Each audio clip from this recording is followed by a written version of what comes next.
Hey Kingdom Kids, it's time for another adventure. Let's go. Cece, it's story time. Cece, it's story time. Cece always telling the stories, pink hair and socks, and she's never boring. Whiteboard with the orange tie. You need a recap? Derek is your guy. Oh, with a flow so cold. Everybody get ready for adventure mode. Heather with the crew that's so disruptive. Hey, what's that? Friendly interruption. Kingdom Kids, yeah, Kingdom Kids. Kingdom Kids, yeah, Kingdom Kids.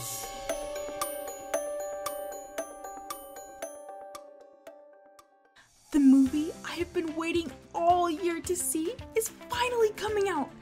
Once a hero, now turned evil, Dranos is trying to take over the world with the temporary pebbles. And who could stop him except for the legendary Offenders? I love superhero movies. In fact, Derek and I fight all the time about who the better superhero really is. There are so many that have different powers. Which one of them is the most powerful? That brings us to our great big question. Who holds all the power? Before we get into our lesson, let's have our recap. Take it away, Derek. Hey guys, Derek here. Now, time to jump back into what happened last week. When Joseph died, the Israelites grew to huge numbers. The new Pharaoh was scared of their numbers and was worried that they would try to take over. So he put them in slavery. When that didn't work, he ordered for all the baby boys to be killed. But one mother hid her baby in a basket and pushed it down the river. The basket floated by a princess while she was taking a bath. The princess took the baby and named him Moses. Now when Moses was older, he saw an Egyptian treating an Israelite poorly. He killed the Egyptian. Moses ran away and settled down in a place called Midian. The Israelites were still slaves to the Egyptians. So they cried out to God and asked for help. God came to Moses in the form of a burning bush and told him to go and save his people. Well, that's the recap for today. Back to you, Cece. Burning bush? That sounds like it would be crazy to see. It kind of reminds me of this one time when my friend was trying to... We interrupt this regularly scheduled program to bring you this friendly interruption. This time, Joe has a joke that's gonna knock your socks off. Oh, guess who's back for some more jokes? I bet you're ready to laugh this time. So, why did the bird go to the hospital? For a quick treatment!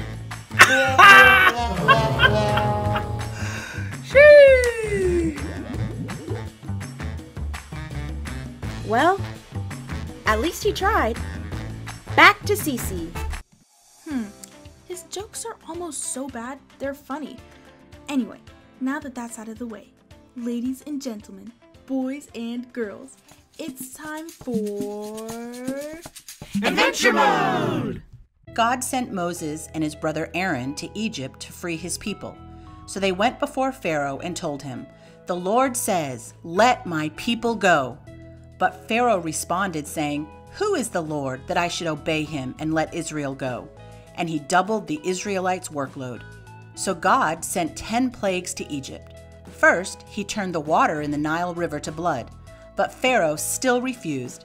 Then God sent frogs. Pharaoh told Moses, "Ask your God to take away the frogs, and I will let your people go." But as soon as the frogs were gone, Pharaoh changed his mind. So God sent gnats to bite people and nasty flies. God caused all of the livestock to die and gave the people boils on their skin. But Pharaoh still wouldn't let the people go. God sent a huge hailstorm and thousands of locusts to eat up all of their crops. He even caused sudden darkness to fall on the land for 3 whole days. But Pharaoh still said no.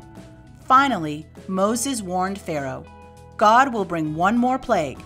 Every firstborn male in Egypt will die, but God will not touch the Israelites." As usual, Pharaoh hardened his heart.